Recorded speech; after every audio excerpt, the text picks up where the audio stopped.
Una reforma educativa con los días contados. Rosario Robles, mente maestra o chivo expiatorio. México, ¿de verdad está en quiebra? Y por supuesto el lamentable peregrinar de cuerpos sin identificar en Jalisco. Hoy, en controversia.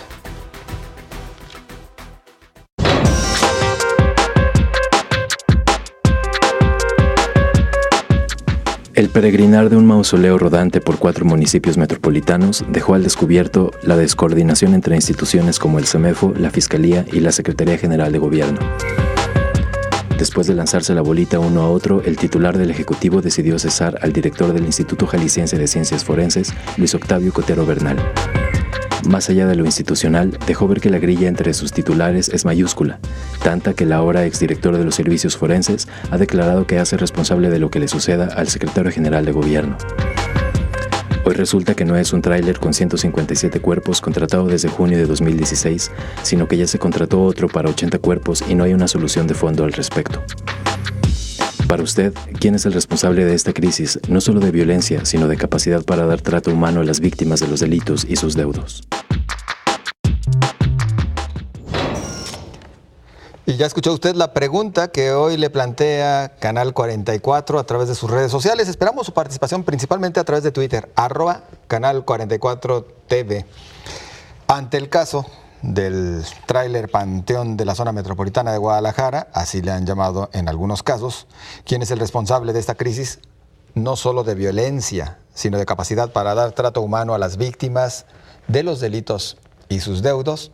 Esperamos su participación. En unos instantes, conforme vayamos recibiendo sus comentarios, les daremos salida en este espacio. Hoy saludo a mis compañeros, estamos muy solos. Julio Ríos. ¿Qué tal, José Ángel? Saludos a todo el público. Jaime Barrera. José Ángel, buenas noches y buenas noches a todos los que nos ven. Ahora sí Julio se va a poder desplayar. Ahora sí. ¿No? Nada de que le queda un minuto. No, nada de eso. Nada de contrarreloj, parecía. Mencionar que tanto Sonia Serrano como David Gómez Álvarez acudieron a diversas encomiendas relacionadas también con su actividad. Así que bueno, pues hoy les extrañaremos en este espacio. En una de esas por Twitter nos envían algún comentario. Así es. Bueno, Jaime, saludo a Sonia, a David y a todos. Crisis que deriva también de una crisis de seguridad, como se ha mencionado, pero luego también crisis en cuanto al pésimo trato de estos cuerpos, de estas personas fallecidas, que tenemos que citarlas así, son personas que ya murieron.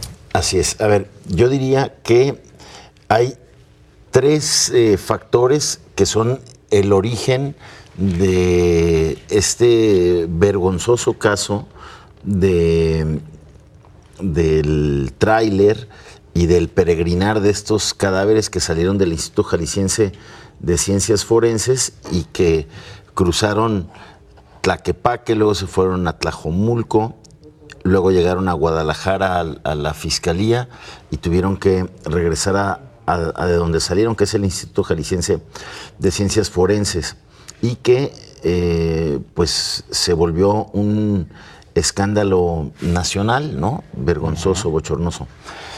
Uno es la escalada de violencia que ha aumentado 40% el número de muertes que llegan al Instituto Jalisciense de Ciencias Forenses y que han copado, han saturado la morgue y la capacidad que tienen de menos de 100 cadáveres. Por eso tuvieron que rentar, no hoy, sino por lo menos hace un año, estos contenedores para hacer ahí estas gavetas. Además, el Instituto Jalisciense de Ciencias Forenses había acomodado a los cuerpos de manera que cupieran el doble del cupo inicial. Es decir, había como 150 cuerpos ahí, aparte de los que pusieron en este tráiler. Ese es uno. La otra es la estrategia fallida de la autoridad para hacerle frente a estos grupos delincuenciales y que se refleja ahí, ¿no? Con este sobrecupo en la morgue y que siguen llegando cuerpos. Digo, tan solo este fin de semana hubo 10 cuerpos. Ayer se sumó el 8º policía muerto en lo que va del mes.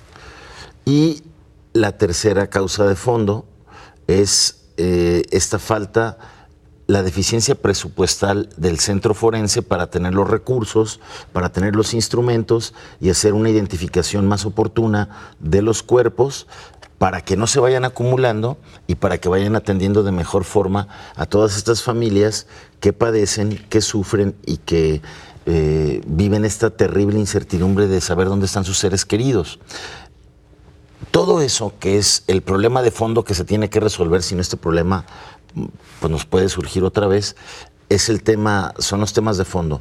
Lo demás es una crisis política que estalla por la falta de manejo y por una serie de decisiones equivocadas que provocaron todo este escándalo que ya es noticia mundial, ¿no?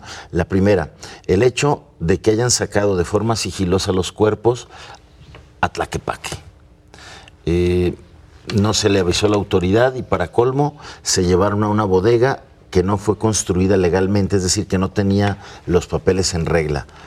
No sabemos cuándo estaban los cuerpos ahí, desde cuándo estaban esos cuerpos en la bodega, porque se descubrieron el jueves, porque un inspector de obras públicas de Tlaquepaque llegó a revisar, porque había una denuncia de que la bodega era irregular, se encontró policías y pues se dieron cuenta que había una caja de tráiler que funcionaba como un contenedor de cuerpos. Entonces, es una noticia que revela un manejo sigiloso, discrecional, opaco, de cuerpos, como si sospechoso por como si se tratara de mercancías. Yo creo que ese es el primer error. Hay una mala negociación, un mal manejo con la autoridad de Tlaquepaque. Los cuerpos tienen que irse a Tlajomulco, se repite el error, tampoco le avisan a la autoridad de Tlajomulco, por eso salen de Tlajomulco otra vez, van a Guadalajara, estalla el conflicto, llegan al Instituto Jalisciense de Ciencias Forenses y cuando quiere haber como un control de daños, un anuncio de una investigación que anuncia ayer el secretario de Gobierno, pues ya era demasiado tarde, ya había todo un escándalo. Y este intento también de cesar al director del Instituto Jalisciense de Ciencias Forenses, a Luis Octavio Cotero Bernal, pues lejos de calmar el tema, lo avivó más, ¿no? Yo creo que lo dejaría.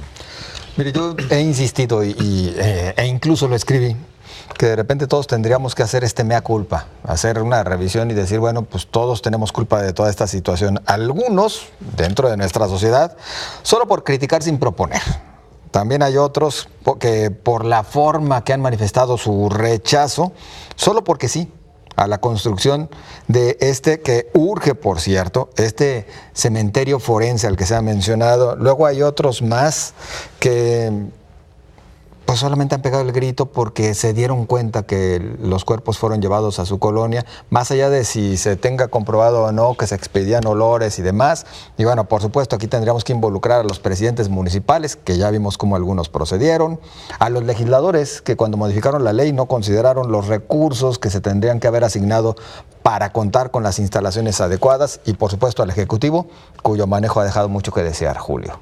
Ha dejado mucho que desear porque hay una gran cadena de responsables. Este despido del maestro Luis Octavio Cotero Bernal obviamente no soluciona de fondo el problema. Más allá de que el Instituto Jalisciense de Ciencias Forenses no es la única polémica, esta es la más grave sin duda, pero no es la única polémica que ha tenido en este sexenio. Claro. Hay que recordar que ha tenido ya varias, ¿no? Desde la entrega de restos en unas urnas que tenían un logo del gobierno del estado que decía como un eslogan, el cual pues no fue bien visto, los despidos de peritos en plena ola de violencia cuando más se necesitaban y que nunca se dio una explicación, y también el hecho de que haya el ahora exdirector haya puesto en duda la versión oficial en el caso de los estudiantes de cine, que también hay quienes comentan, el mismo maestro Cotero lo dijo, que fue un desquite, que se la tenían guardada y que esto fue el desquite haberse contrapuesto a esta versión oficial, pero también la realidad es que el Instituto Jalisciense de Ciencias Forenses tiene estas carencias históricas. Desde febrero ya se había estado diciendo que esta morgue estaba siendo rebasada, incluso había videos en ese sentido que empezaron a circular en las redes sociales y en algunos medios de comunicación, y desde hace 3 años el ahora exdirector del Instituto Jalisciense de Ciencias Forenses ya habían estado pues pidiendo dinero extra, 100 millones de pesos, decían que era lo que necesitaban para poder más o menos revertir las carencias que hay. Se necesitaban 180 peritos, también era este dato que comparte el ahora exdirector, solamente les dieron 35 y con un esquema extraño de un fideicomiso, entonces no se estuvo atendiendo estas carencias que no son nuevas. La ola de violencia, por supuesto que tampoco es nueva, viene desde antes de que entrara el actual gobierno del estado y fue creciendo.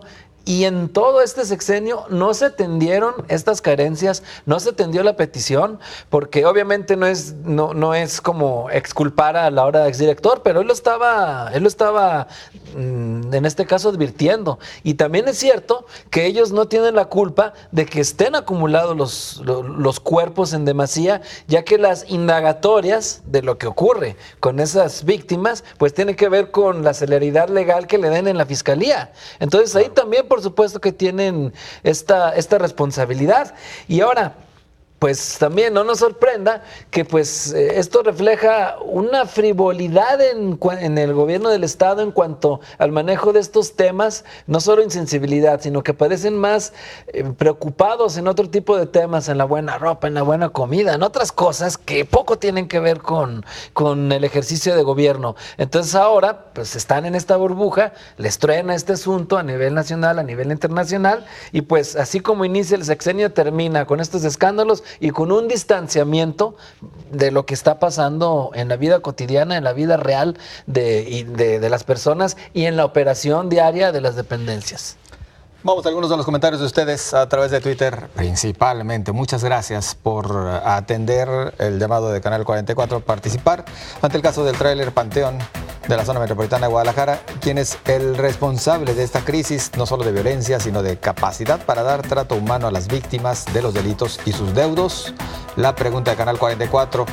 El doctor Barba dice: los cadáveres recolectados son propiedad del Estado al ser material de investigación criminal que bajo un protocolo científico el Instituto Jalisciense de Ciencias Forenses emite uno o varios dictámenes, pero que posterior a estos continúan siendo propiedad del Estado bajo custodia del Instituto Jalisciense de Ciencias Forenses hasta su entrega física. Ese es el debate, efectivamente. Roberto Sandoval: son responsables el gobierno federal y los gobiernos estatales porque no han hecho nada por la seguridad, y a las familias de los desaparecidos nada más les dan largas.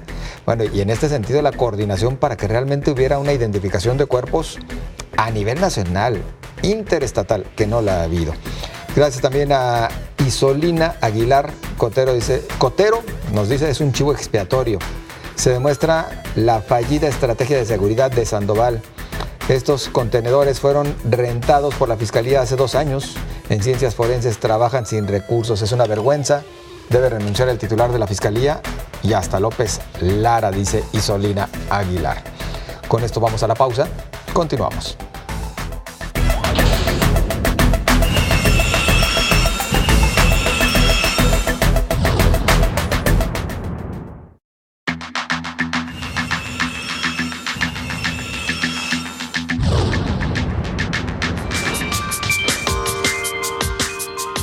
Las horas parecen estar contadas para la reforma educativa, de acuerdo a Andrés Manuel López Obrador y la maestra Elba Ester Gordillo.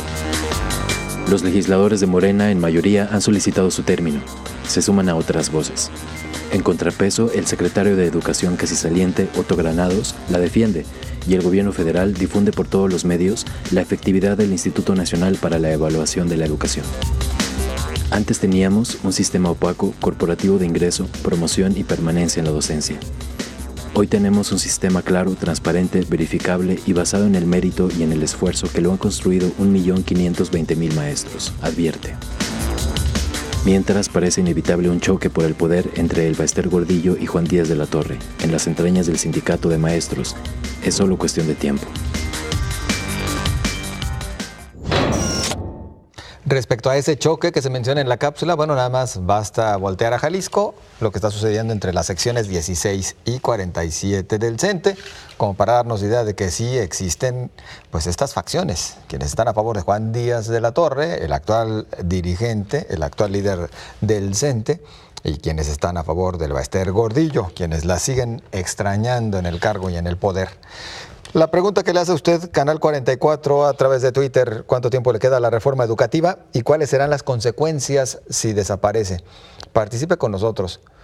En lo personal lamento que hasta el momento, más allá de todo lo que va a representar este cambio que pretenden realizar desde el grupo de Morena principalmente, es que a lo primero que le están tratando de dar al traste es a esta evaluación docente. Uno de los puntos que, reitero, a nivel personal considero eran de los más indicados, de los más acertados, porque por primera ocasión podríamos ver que lleguen a las aulas quienes están mejor preparados, sin afectar a quienes ya tienen los derechos por todo este tiempo, pero para que también se motivaran a seguirse preparando. Esto ocurre en todas las profesiones, Julio. No en todas las profesiones, sino de la manera en que lo estaba planteando el gobierno federal, que en realidad esta evaluación lo que es una evaluación punitiva, es una espada de Damocles que pende sobre la cabeza de los profesores. ¿Cuál era el problema? A ver, para que no, ¿cómo no? O sea, sí, a ver, no están los que se negaron a la evaluación, no están suspendidos. Pues es que no quieren ser sujetos a evaluación.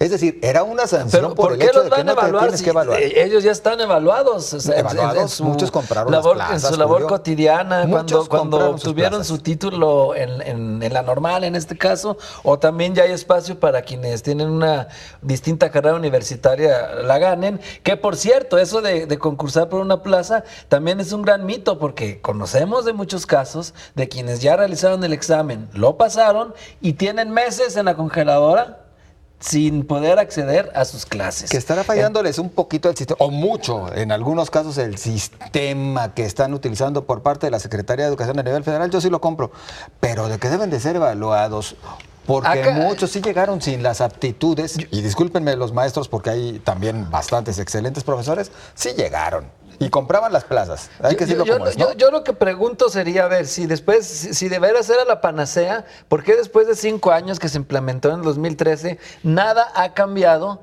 con estas evaluaciones y con esta reforma educativa que lo que hace es violentar derechos laborales ya ganados y que pues tiene un concepto de calidad educativa ambigua, que en realidad lo que lleva es una trampa con estas evaluaciones punitivas? Tiene lo que en realidad está planteando esto es un modelo educativo sin sustento pedagógico, un modelo de escuela gerencial que va a ser un pretexto a su autonomía de gestión que mencionan, es una trampa para privatizar la educación, que por eso luego la iniciativa privada es la que aplaude estas reformas y las defiende, porque pues obviamente todo esto abre la puerta para que se privatice la educación, que es un bien público y que no debe estar sujeto de ninguna manera a ser una mercancía la educación, sino que debe ser siempre para garantizar la movilidad social de los más desfavorecidos. Para eso la educación, para una mejora de vida y no para hacerlo mercancía, pero ese es otro tema de lo que quiere hacer la iniciativa privada. Y esto del Instituto Nacional de la Educación, de la Evaluación de la Educación, lo que es en realidad es un organismo que tiene ahora ya más poder incluso que la SEP, si tú lees la famosa fracción 9 del artículo 3 constitucional. Entonces también es abominable que el marco legal laboral que cualquier profesión tiene esté trastocado en términos de lo que dice el artículo 123, que ella no aplica para los profesores, porque esta evaluación, insisto, va contra la estabilidad laboral. Entonces la reforma educativa, por supuesto que debe derogarse. Además, insisto, no ha cambiado nada, se le culpabiliza a los profesores de lo que está ocurriendo y de los malos resultados en las pruebas que se realizan al desempeño de los jóvenes, cuando en realidad lo que hay es una mala infraestructura y hay grandes carencias históricas por culpa de las autoridades que tienen la educación básica en sus riendas. ¿Por qué culpar siempre a los profesores? Y esto es lo que hace esta reforma. Si no, entonces, ¿por qué hay tanto descontento? Tanto los que salen, no solo de la Asamblea Magisterial o todos los que están en contra, sino también en los demás, nomás que ellos no se animan a decirlo, pero en lo corto te lo dicen. La verdad que esto de llenar tanto papeleo nos desconcentra de nuestra labor fundamental y sustantiva, que es ir a dar clases. Todo esto de la reforma educativa es una chapuza, así de facilito. En lo personal, insisto que ha traído algunas ventajas y sobre todo vemos en las aulas a algunos que llegaron efectivamente por competencias, como nunca se había hecho, como nunca había ocurrido. ¿Pero tú qué opinas, Jaime? No, a ver, yo no veo por dónde la reforma educativa, en los términos en los que está, que tuvo muchísimas fallas, busque la privatización de la educación. De ninguna manera lo veo, yo no veo ningún dato duro. Pues al no mejorar la educación pública, lo que haces es alentar que los padres de familia que tienen un poco más de ingreso, pues busquen llevar a las escuelas. Porque esto en realidad no va a resolver el problema de fondo de la calidad educativa, que sí es cierto, debe de mejorar. Yo te diría que los primeros promotores en echar la reforma educativa abajo son los aliados de Andrés Manuel de la Coordinadora Nacional de Trabajadores de la Educación, que dominan el sureste del país, donde están las peores evaluaciones de calidad educativa. Y que controlaban los presupuestos nada más. Entonces, ahí tu argumento me diría, la CENTE busca la privatización porque no hay calidad educativa. No, yo creo que no. A ver. La CENTE no busca que no haya calidad, busca que se acabe la evaluación punitiva, es muy diferente. Buscan tener las plazas y hacer lo que quieran con el dinero pero público. El resultado hoy es que donde domina la Coordinadora Nacional de Trabajadores de la Educación es donde hay la peor calidad educativa del país. Son los 4 últimos estados. Habría que revisar esos casos en particular, que estoy de acuerdo en que ha habido excesos de la coordinadora, pero no aplicar a rajatabla la medicina para no estar enfermos todos de la misma enfermedad. En que la plataforma política de Morena vendía echar abajo la reforma educativa. Se tiene que revisar. Nada más, a mí me preocupa que ni siquiera dentro de Morena haya acuerdo.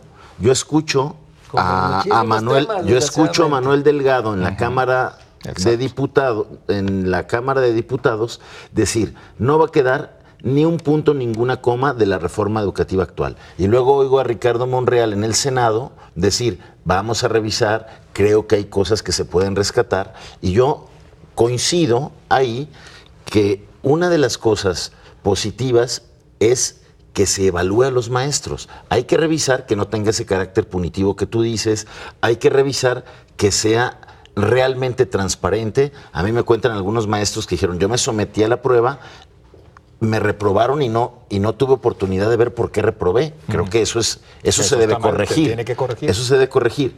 Creo que el Instituto Nacional de Evaluación Educativa fue un instituto por el que se peleó muchísimo, generaciones y generaciones, para que hubiera una instancia que le pudiera decir al ciudadano, al padre de familia, cómo está la calidad educativa de una escuela pública, a dónde vas, para que vieras cómo está la calidad educativa de la escuela donde llevas a tu hijo y pudieras exigir que pudiera haber una evaluación a los maestros. Yo sí creo, y lo decía la semana pasada, que es muy fácil destruir, pero a ver, quitamos esa evaluación educativa y tú cuál vas a poner, porque si la reforma educativa que va a proponer el morenismo hoy es quitar la evaluación educativa, creo que no vamos a ir a ningún lado. ¿Por qué no evaluar a los maestros? Yo no encuentro ningún argumento de peso para quitar eso o decir que eso estropea la reforma educativa. Hay que revisarla, hay que mejorarla. Creo que hubo muchísimos errores de implementación en esta reforma educativa que quieren echar abajo, y una prueba de ello es lo que está pasando en Jalisco.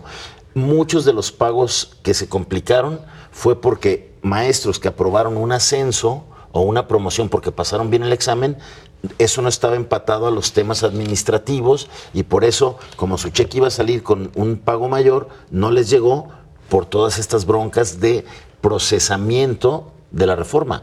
Creo que ese es un error grave. Imagínate, en 5 años no haberlo podido hacer. Que hay que revisar.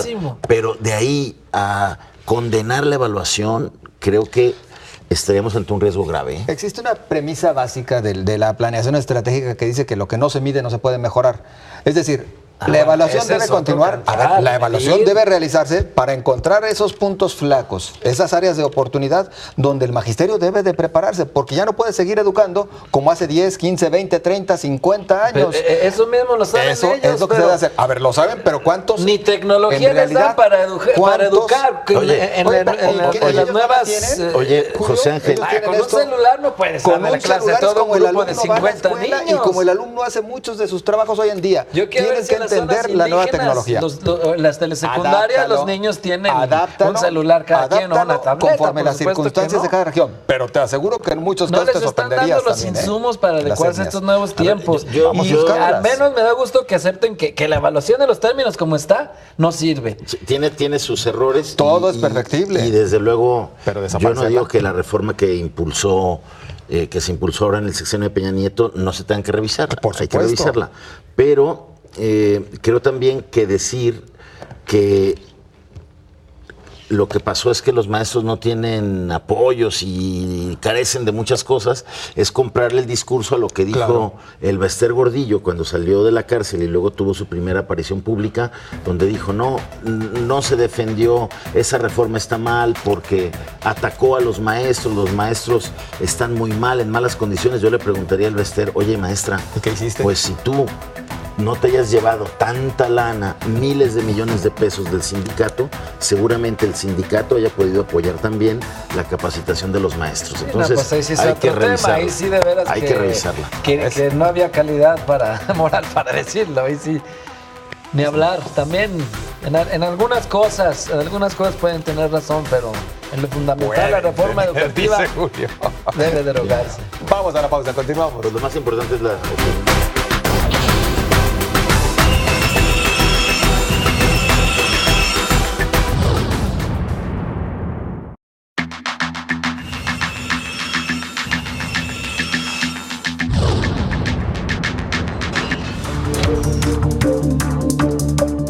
Otro escándalo económico envuelve a la exsecretaria de Desarrollo Social y hoy de Sedatu, Rosario Robles.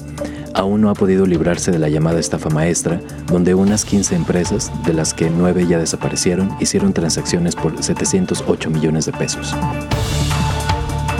De nueva cuenta, una investigación periodística deja al descubierto un desvío de 700 millones de pesos en efectivo de Sedesol y Sedatu, entregados mediante los servicios de Tameme, Cometra y Panamericana en al menos una docena de domicilios.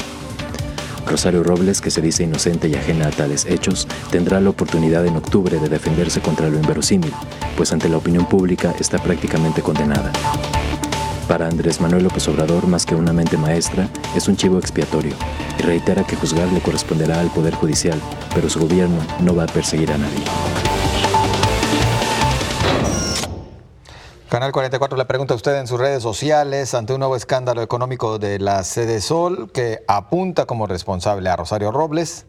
¿Es la mente maestra o un chivo expiatorio? ¿Usted qué opina?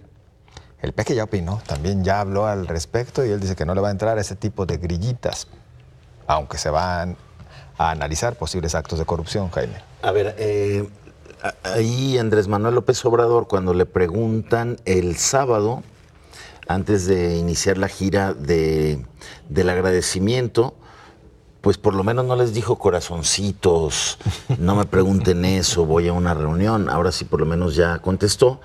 Y lo que dijo más o menos fue que pues era un chivo expiatorio, ¿no? Rosario Robles, que hay que recordar, fueron compañeros en el Partido de la Revolución Democrática. Así es. Cuando llega en el año 2000, cuando llega en el 97 Cuauhtémoc Cárdenas, Sí. y luego cuando en el 2000 llega Andrés Manuel, ahí en el Inter tienen diferencias y se van a grupos distintos del PRD y terminan peleadísimos en el tema de las bolsas, que el que tenía una relación sentimental con Rosario Robles, este constructor Carlos Ahumada, que él es el que le manda el dinero con este hombre... Con el señor de las ligas. Con el señor de las ligas, Bejarano. Bejarano va a la oficina de Ahumada, ahí le dan el dinero y resulta que luego lo graban. ¿no? Y para AMLO siempre pensó que era un golpe a su candidatura, a su proyecto político, y vaya que le hizo mella, que le hizo ruido. Entonces hoy, que después de esa diferencia y ese episodio, Andrés Manuel salga a decir que se trata de un chivo expiatorio, pues la señal que ha dado es que pudiera tratarse de que más bien está tratando de cumplir un pacto de impunidad con el jefe de Rosario Robles, que es el presidente Enrique Peña Nieto.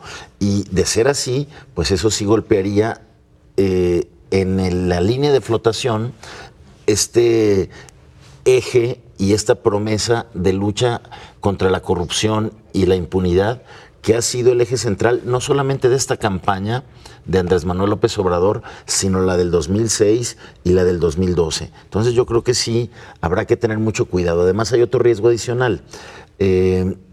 Antes de que Andrés Manuel dijera que era un chivo expiatorio esta acusación a Rosario Robles de un desvío en total de casi 5,000 millones de pesos, 700 millones de pesos de esta suma sacados en cash, en costales de dinero que fueron a dar a 10 domicilios distintos, pues es sumamente grave, ¿no? Porque pues yo creo que Andrés Manuel tuvo que haber dicho, bueno, pues que investiguen las instancias, porque pues él no es quien para exonerar. Lo que también puede pasar es que vuelva a raspar la independencia de las bancadas de Morena, tanto en el Congreso como en el Senado, porque antes de que la exonerara el sábado, tanto Ricardo Monreal en el Senado como los diputados habían dicho que le iban a llamar a comparecer o que iban a crear una comisión especial de seguimiento de este caso, de lo que hizo Rosario Robles en la Secretaría de Desarrollo, de Ordenamiento Urbano y Territorial, y en la Secretaría de Desarrollo Social. Y después de esto que dice Andrés Manuel el sábado, echan para atrás esas peticiones. Entonces, ¿hay línea o no hay línea? Se está repitiendo la línea que operó en el caso del gobernador senador de Chiapas, y ahora pues dándoles línea de que no se metan con Rosario. Digo, creo que es peligroso y habría que ver. Yo creo que los legisladores de Morena sí tienen que poner mucha atención en ese asunto.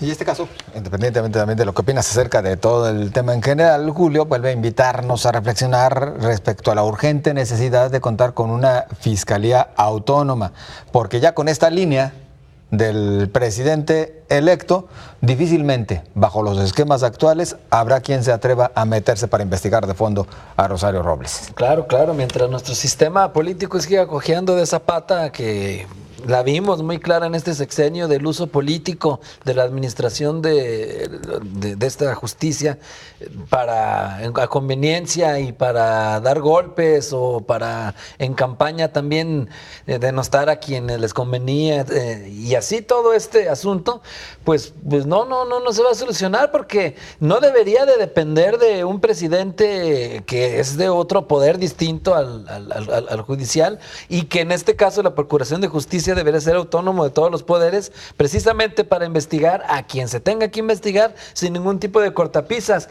Y también todo esto va ligado con lo que señala Andrés Manuel López Obrador, presidente electo, respecto a que el país está en bancarrota y no se van a cumplir muchas de las promesas que campaña hizo. Creo que bancarrota quizá no era el término muy adecuado, porque tampoco le están dejando las finanzas en un desastre. Eso lo estaremos abordando en el siguiente. Eso, exactamente. Pero en este sentido también hay que decir que, adelantándonos un poco a lo que viene en el siguiente bloque, pero que va ligado con es que de las diversas promesas que él hizo, evidentemente se necesitan recursos públicos para la mayoría. Pero para una gran promesa, que es de las tres, me imagino, y que la gente más está esperando, que es el combate a la corrupción, ahí no se necesitan recursos para cumplir esa promesa, sino algo que ganas. Es muy escaso en la clase política, que se llama voluntad, de ganas de hacer las cosas, y ahí, en esos asuntos de la corrupción, no le entran, y por eso es una pésima señal, es una muy mala señal que haya dicho esto. Creo que se equivoca López Obrador al decir que es un chivo expiatorio Rosario Robles y que es un circo, porque para empezar las investigaciones periodísticas que han develado esto son son muy serias. Hay que ver que este asunto de la estafa maestra, por ejemplo, ya ganó premios internacionales. Acaba de ganar un premio en el que derrotan a The Guardian, a The New York Times, a los grandes periódicos mundiales. Señal que esta investigación es sólida y que no se inventó nada. Y segundo, está basado también en informes oficiales de auditorías, de la Auditoría Superior de la Federación. Entonces, no es un chiste, no es ningún circo. Ahí sí creo que se patina Andrés Manuel López Obrador. Entonces, sorprende porque por lo que acaba de narrar el señor Jaime Barrera, porque muchos creíamos que ya era una adversaria política Rosario Robles de López Obrador después de todo lo que pasó, de que se dijo que hubo la traición en esos tiempos de los videoescándalos, pero resulta ahora que entonces la está cuidando. No hay otra explicación, a menos que de veras haya ese pacto de impunidad, que yo soy de los que todavía se resiste a pensar que no pudiera existir, pero con declaraciones de este tipo es una pésima señal, porque va en contra de una de las principales promesas, insisto, que no necesitaban recursos, el combate a la corrupción. Salvo que tengan un as bajo la manga, ¿no? Que en este momento sigan este discurso de la República del Amor, pero llegado el momento... A menos que sea para destantear al enemigo, dicen en el dicho. Pues yo creo que más le vale, porque si no, ¿dónde queda todo el discurso de combate ante la corrupción? Como dice José Ángel.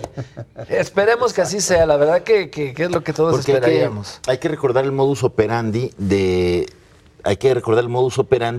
todo este desvío de recursos que le observó la Auditoría Superior de la Federación, que también le observó la Secretaría, que le descubre esta investigación de Animal Político. El Grupo Reforma también descubre este tráfico que se da con estas empresas que trasladan valores en efectivo, en costales de dinero, ¿no? Como un costal de dinero de estos le llegó a un señor que era repartidor que trabajaba repartiendo tanques de gas, que dijo, no, pues yo no sé ni cuándo me metieron ahí. Bueno, el modus operandi era que la Sedesol, y además se repite en las dos secretarías en las que estuve, en la Sedato y en Sedesol, contrataban a universidades para que esas universidades dieran asesorías, subcontrataran servicios, y en las universidades que se tienen detectadas, las que mayores recursos ejercieron en este esquema que se está detectando como fraudulento, están nada más y nada menos que en el Estado de México. Entonces, pues ahí está otro elemento. Animal político y mexicano. Si están en Quintana Roo, pero sobre todo en el Estado de México. Bueno, tenemos comentarios tanto del anterior tema como de este, y le agradecemos a usted. ¿Cuánto tiempo le queda a la reforma educativa y cuáles serán las consecuencias si desaparece? Fue la pregunta del anterior bloque. Robert Sandoval, muy participativo, dice: debe desaparecer la acción punitiva, pero la evaluación no debe desaparecer porque sirve para que se preparen más los maestros. Hay mucho maestro que nada más va a cobrar y muchos dejan que desear con su trabajo. Gracias por su participación. Alberto Mariscal Díaz: donde domina la CENTE, no les conviene la reforma educativa porque son los peores niveles en la calidad de la educación. Que no se les haga bolas el engrudo. En Jalisco funcionó a medias. Claro que faltó. Ante el nuevo escándalo, la otra pregunta de Canal 44 respecto a lo que comentábamos en estos instantes, ante un nuevo escándalo económico de la Sedesol que apunta como responsable a Rosario Robles, ¿es la mente maestra o un chivo expiatorio? Sus comentarios. Daniel Cisneros, siendo la titular, cobrando como funcionaria, a fuerza sabe toda la ruta. Si no quiere ser chivo, que cante como pajarito los pormenores del saqueo al erario. Y también participa Rafael Hernández respecto al caso de Rosario Robles. Dice: no es la primera vez que es acusada por sus antecedentes. Todo indica que es mente maestra o culpable, mejor dicho. Muchas gracias a todos ustedes por participar. Regresamos.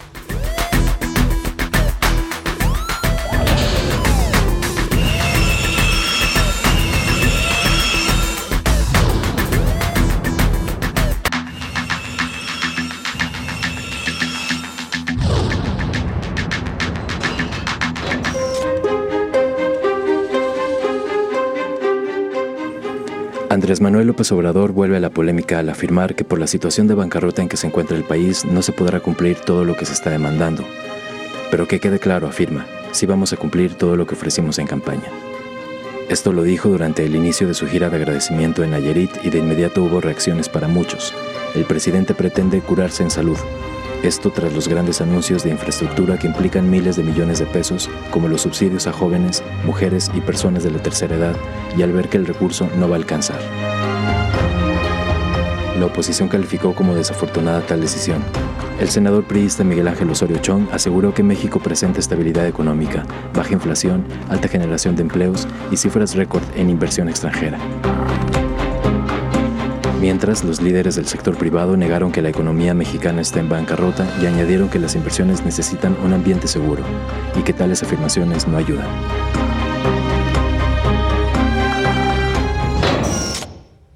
Polémico de por sí este tema, y por si fuera poco, López Obrador ya reiteró que no, que está hablando en serio, que el país está en bancarrota y comienza a sorprender a propios y a extraños cuando maneja este discurso. Sabemos que existen complicaciones en nuestro país, pero de ahí a hablar de bancarrota cuando le están dejando, por ejemplo, reservas internacionales por arriba de como las recibió el actual gobierno, de 163,000 millones a 173,000 millones aproximadamente, y cerrando cifras, es como crecieron las reservas internacionales. Una deuda que sí creció, la deuda pública del gobierno federal, pero dicen los expertos que quien no se endeuda tampoco puede avanzar y tampoco puede crecer, es decir, no es del todo negativo. Una inflación que aumentó en un punto porcentual también cerrando cifras. Es decir, pese a todo, números no tan graves como para hablar de una bancarrota, salvo la opinión de ustedes, estimados compañeros. ¿Con quién iniciamos? A ver, el tema es que en la campaña electoral Andrés Manuel nunca habló de un país en bancarrota. Y lo peor, hace menos de después del mensaje de Enrique Peña Nieto por su 6º informe de gobierno, Andrés Manuel lo que dice es, encuentro un país con graves problemas de seguridad, pero hasta eso con estabilidad. Por fortuna no como Argentina. Y en ese día Argentina había tenido una devaluación brutal, ¿no? Que era producto, sí, de una desestabilización económica muy importante y que se acercaba a un país con indicadores de bancarrota.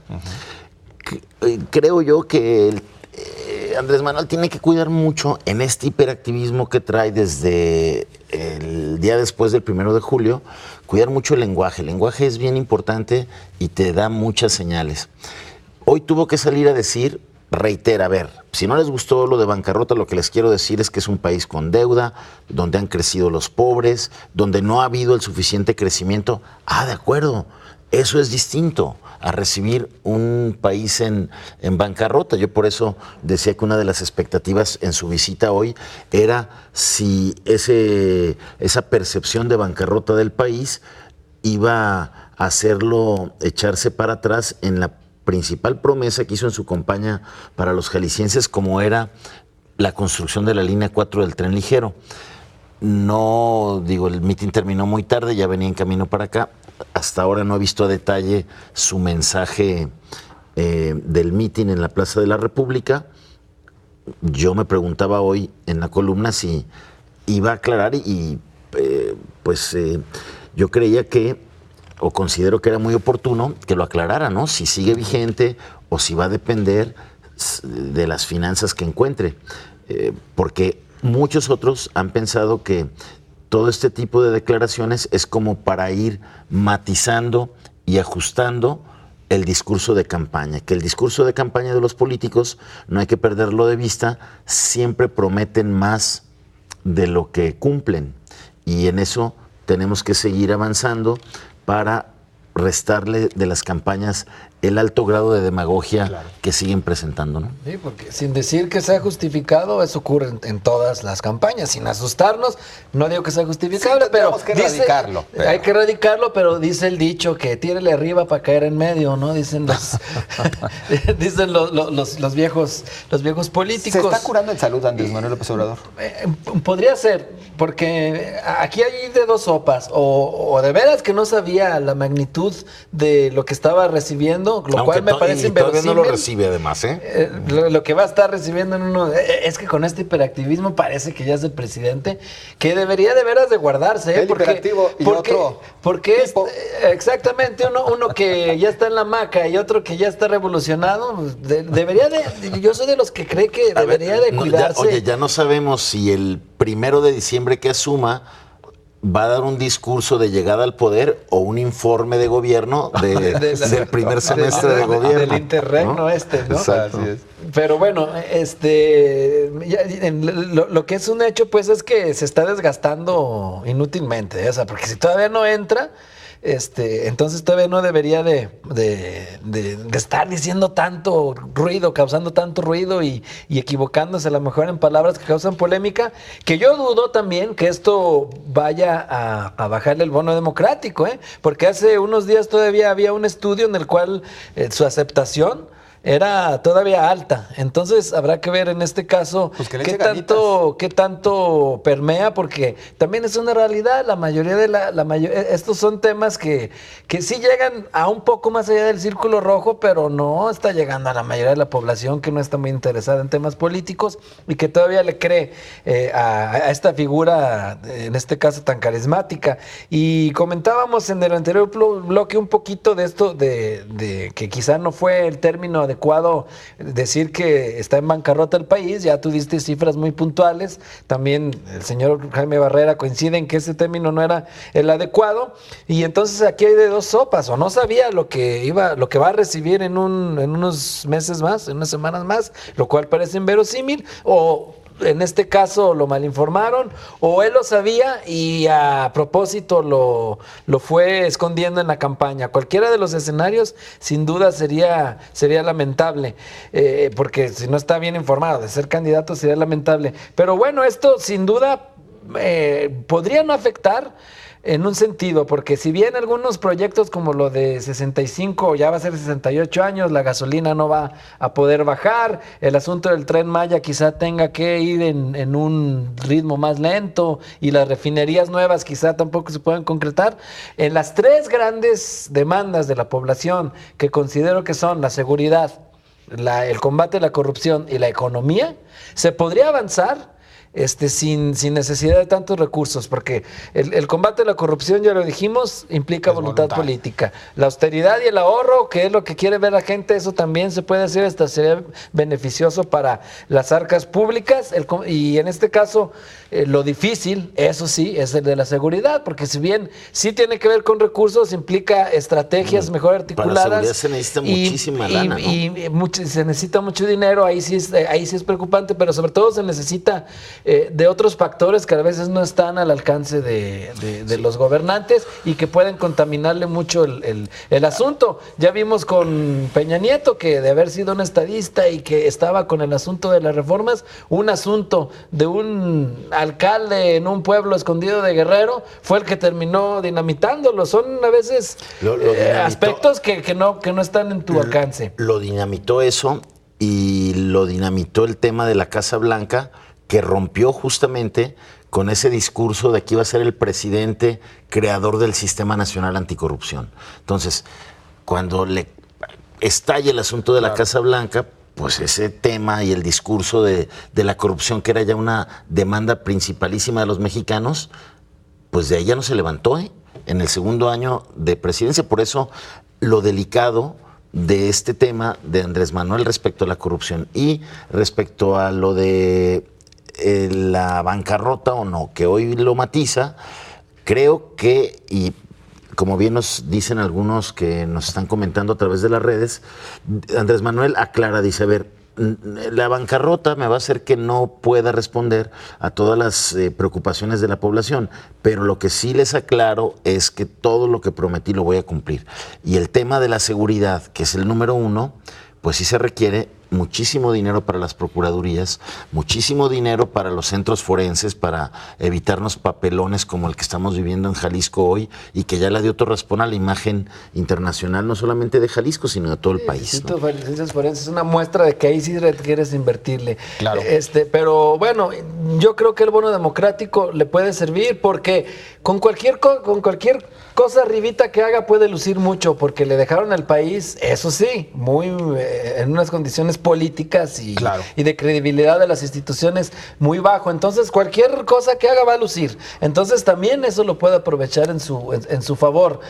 Andrés López Obrador, que estuvo en Guadalajara, por cierto, quizá quieres tocar el tema, me querido José, que te veo inquieto. De la bancarrota, me parece que sí es una de las declaraciones más delicadas por parte del presidente electo, porque recordemos que ese sí puede ser un mensaje directo para los grandes capitales, más allá de que si los odia o no, de que si son enemigos o no, pues sin la inversión extranjera, sin los capitales, inclusive de que es un asunto que se ha venido cuidando muy bien en estas semanas. Tan lo calcularon adentro del equipo compacto de Andrés Manuel, que hoy, antes de venirse a Guadalajara, allá en La Paz, salió a decir, a ver, sé que no gustó mucho lo de la bancarrota, matizó. ¿Por qué? Porque desde que lo dijo el domingo, el lunes, todo mundo reaccionó al tema. Y los expertos serios, que son apartidistas, dijeron, a ver, no hay datos para sostener que el país que va a recibir a Andrés Manuel esté en bancarrota. Y por eso lo corrige, Andrés Manuel es un experto en temas de comunicación y vio que eso pues fue desafortunado. Bueno, no vamos a alcanzar a sacar las respuestas y en cambio sí nos restan 2 minutos. Ya vi quiénes son los rolleros aquí en este espacio, ¿eh? Se va rápido el tiempo. Se fue rápido. A ver, mencionabas la visita de López Obrador. Sí, Julio, estuvo hoy, se dio el esperado encuentro, digamos ahora sí, en unos términos más de cordialidad y en más tiempo, porque si bien en la visita al Palacio de Gobierno duró cosa de 50 minutos, ahí estuvimos, aunque no nos tocó en este caso todavía entrar porque fue privado. Después fueron a un restaurante. Y la nota ahí fue la promesa de 22,000 millones de pesos para el Estado, ¿no? Para el Estado, exactamente. En Palacio esa fue la nota. Eso es lo que hablaron en la reunión privada. Y ya después que se van a un restaurante por allá en Avenida México y ahí aparece como interlocutores personajes que su servidor mencionó aquí en esta mesa.